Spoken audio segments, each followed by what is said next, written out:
Assalamualaikum warahmatullahi wabarakatuh. Saya Novita, NIM 107, mewakili dari kelompok 16 yang akan membahas tentang financing. Yang pertama ada keputusan pendanaan terhadap nilai perusahaan. Keputusan pendanaan perusahaan yang pertama. Yang kedua, biaya modal atau dana perusahaan yang digunakan untuk mendukung operasi bisnis. Yang ketiga ada laba perusahaan, dan yang keempat ada nilai perusahaan. Pendanaan melalui hutang. Pendanaan melalui hutang atau debt financing adalah tindakan perusahaan meminjam dana untuk mendanai operasinya. Ada konsekuensi hutang. Adalah beban bunga yang harus ditanggung atas pinjaman tersebut. Semakin tinggi beban bunga, semakin besar beban perusahaan, sehingga laba akan semakin kecil.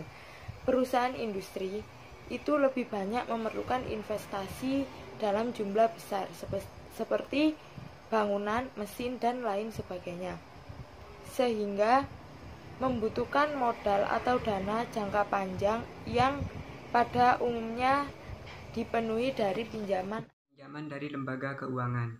Pinjaman perusahaan diperoleh dari lembaga keuangan seperti bank, lembaga simpan pinjam, dan lain-lain. Faktor kelayakan kredit. 1. Rencana penggunaan dana. 2. Kondisi keuangan perusahaan. 3. Tinjauan atas industri atau lingkungan yang melingkupi bisnis perusahaan. 4. Jaminan untuk mendukung pinjaman. Jika nilai layak, bank akan membuat ketentuan. 1. Besarnya pinjaman. 2. Suku bunga pinjaman. 3. Tanggal jatuh tempo. 4. Skedul angsuran atau pembayaran.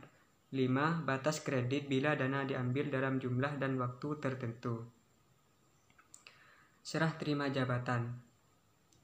Salah satu syarat pinjaman adalah menyerahkan sebagian aktiva perusahaan untuk jaminan pinjaman. Bentuk umum dari jaminan adalah aktiva yang diperoleh dari penggunaan dana hasil pinjaman tersebut, seperti 1. Pengadaan kendaraan, jaminannya adalah kendaraan tersebut. 2. Pembangunan pabrik, jaminannya adalah tanah dan bangunan di atasnya. Untuk menjamin kecukupan saldo pinjaman, besarnya jaminan tidak dinilai penuh tetapi ada faktor koreksi sesuai penilaian appraisal. Misal, dihargai 65% dan 35% dibiayai sendiri oleh peminjam. Menerbitkan obligasi. Perusahaan besar dapat menerbitkan obligasi atau bonds, yaitu sekuritas hutang jangka panjang yang dibeli oleh investor. Pemegang obligasi adalah kreditor, bukan pemilik perusahaan. Nilai nominal atau pari per value adalah jumlah yang diterima oleh pemegang obligasi pada saat jatuh tempo, misal 10, 20, dan 30 tahun, dengan melakukan pembayaran kupon atau bunga secara rutin, misal tahunan, dan memiliki nilai tetap. Tarif kupon dipengaruhi tingkat suku bunga pada saat diterbitkan, dan biasanya perusahaan menerbitkan pada saat tingkat suku bunga rendah untuk mengunci tarif kupon selama masa obligasi. Baik, di sini saya akan menjelaskan mengenai istilah dalam obligasi. Yang pertama yaitu perjanjian perwali amanatan adalah dokumen legal yang menjelaskan kewajiban perusahaan kepada para pemegang obligasi. Kemudian yang selanjutnya, security bond adalah obligasi yang dijamin oleh jaminan perusahaan. Berlaku untuk sebaliknya yang bernamakan unsecured bond. Berikutnya, hak tebus atau fitur pembelian kembali adalah memberikan hak kepada entimen untuk membeli kembali obligasi sebelum jatuh temponya. Yang terakhir, perjanjian protektif adalah pembatasan atas kebijakan keuangan perusahaan untuk mengantisipasi gagal bayar. Menerbitkan surat berharga.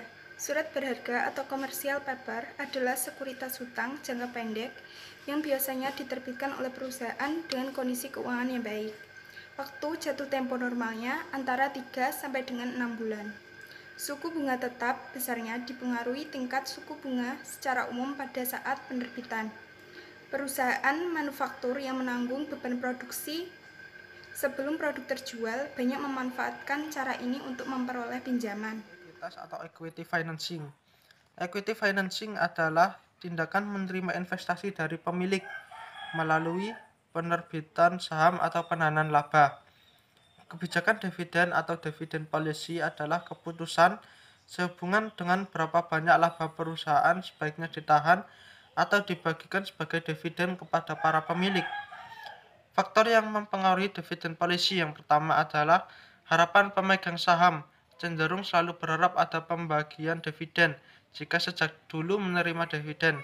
Yang kedua adalah kebutuhan pendanaan perusahaan, karena kebutuhan dan operasional perusahaan hanya sebagian kecil laba sebagai dividen.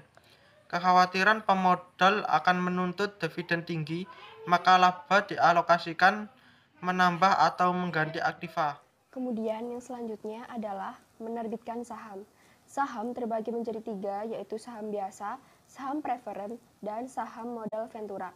Saham biasa atau biasa disebut common stock adalah sekuritas yang menunjukkan kepemilikan parsial atas sebuah perusahaan.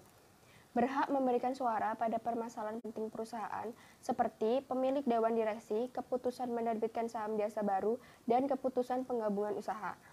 Yang kedua, saham preferen atau biasa disebut preferred stock adalah sekuritas yang mempunyai prioritas di atas saham biasa. Perusahaan menjamin adanya pembayaran dividen. Jika bangkrut, memiliki prioritas klaim di atas pemegang saham biasa, tidak memiliki hak suara atas keputusan penting perusahaan, jarang dikeluarkan oleh perusahaan, atau lebih memilih saham biasa. Yang ketiga, saham untuk perusahaan modal ventura atau ventura capital firm adalah perusahaan yang terdiri dari individu-individu yang menempatkan investasi pada bisnis-bisnis kecil. Pada umumnya membiayai proyek yang berpotensi pengembalian tinggi namun risiko juga tinggi. Pemodal tidak akan ikut campur dalam keputusan manajemen perusahaan penerima modal. Orientasi investor adalah keuntungan yang signifikan. Kemampuan membuat kelayakan usaha merupakan syarat untuk menarik perhatian investor modal ventura. Sekian presentasi dari kelompok kami, kurang lebihnya mohon maaf. Wassalamualaikum warahmatullahi wabarakatuh.